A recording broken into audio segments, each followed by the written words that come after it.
Pakisabi niyo kay Commodore Tariela, kasama si Justice Carpio.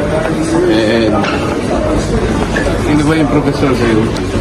Kita-kita Batong Bakal. Para sa isang friendly debate.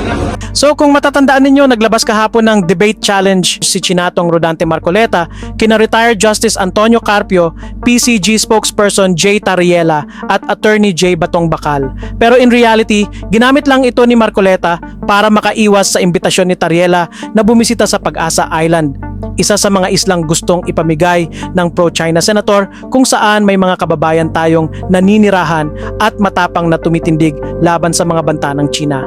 At sa mismong hamon ni Marcoleta, doon mo makikita kung gaano siya kabuplaks at kadeterminadong pagsilbihan ang interes ng ibang bansa. Dahil ano ba ang gusto niyang pagdebatehan na hindi atin ang West Philippine Sea o ang ating EEZ na kailangan nating i-give up ang Kalayaan Island Group para lang i-appease ang kanyang mga communist masters sa Beijing? Pero heto naman ang naging tugon ni na Attorney Batong Bakal at Tariela. Nakakahiya na daw ang kabubuhan at pagiging pro-China makapili ni Mar Peluca. Pagtatawanan lang tayo ng ibang bansa kung may mga senador na hindi kayang ipaglaban ang ating territorial integrity at sovereignty. Dahil ang ating teritoryo ay hindi dapat pinagtatalunan. Pero para naman kay Carpio, game daw siyang makipagdebate kay Marcoleta. Gayunman, naniniwala rin siya na ang ginagawa ni Marcoleta ay malinaw na nakakatulong sa interes ng China. Nilinaw ni Carpio na handa lang silang pag-usapan ang dalawang issue na mismong ni-raise ni Marcoleta at hindi ang pagbebenta ng soberanya ng bansa. Tinatanggap niyo po ba yung hamon na magkaroon daw kayo ng friendly debate ni Senator Marcoleta, Attorney Jay? Kakasaka ba? Una po, no, anong pagdidebatihan, no? Kasi kung ang gusto niyang debatihin yung extent ng sovereignty rights and jurisdictions ng bansa natin, hindi po yan up for debate. At nakakahiya po na isang senator pa mismo ang gustong pagtalunan kung ano extent ng sovereignty rights and jurisdictions ng bansa, no? Dapat alam na niya 'yon.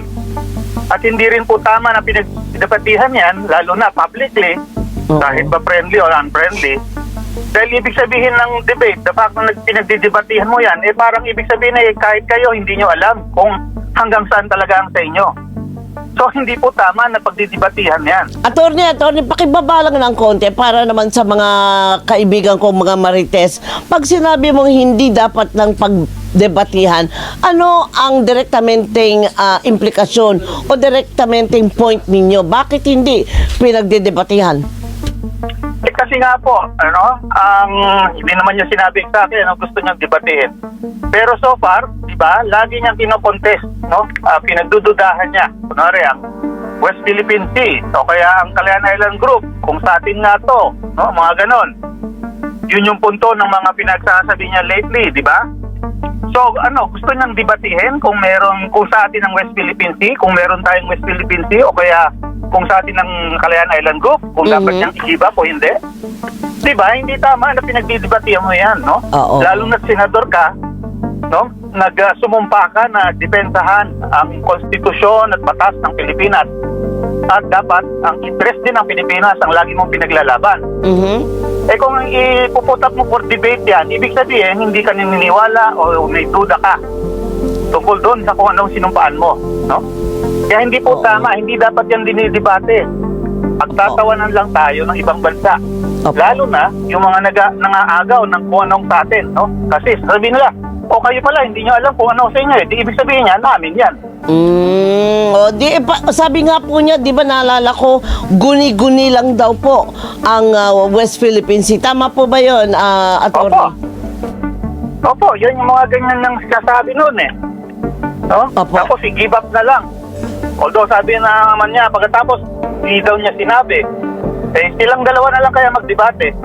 Pwede naman tayo magdebate if we're going to talk about other issues, but not our territorial integrity. I mean, as a member of the Senate, hindi pa binabiolate niya na yung oath niya? And I imagine, question niya, siding on the other side of the room, pagdating sa debate at ang pag-uusapan natin, West Philippine Sea.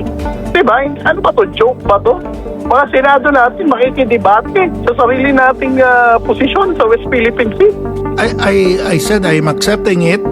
we will debate on the two issues that he raised, that the West Philippine Sea is not in our law. Second, yung sabi niya na yung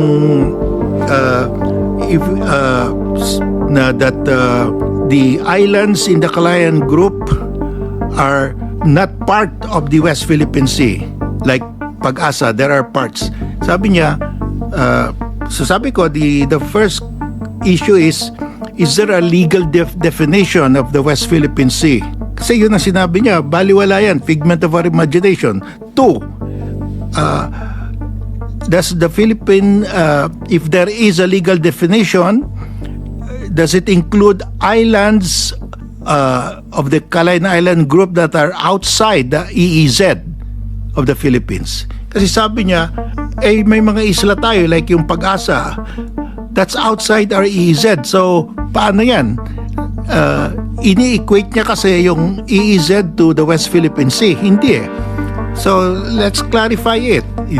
Does he maintain that the West Philippine Sea refers only to our EEZ? Yun. I'm willing to debate on that ground, and maybe, Christian, you can be one of the moderators.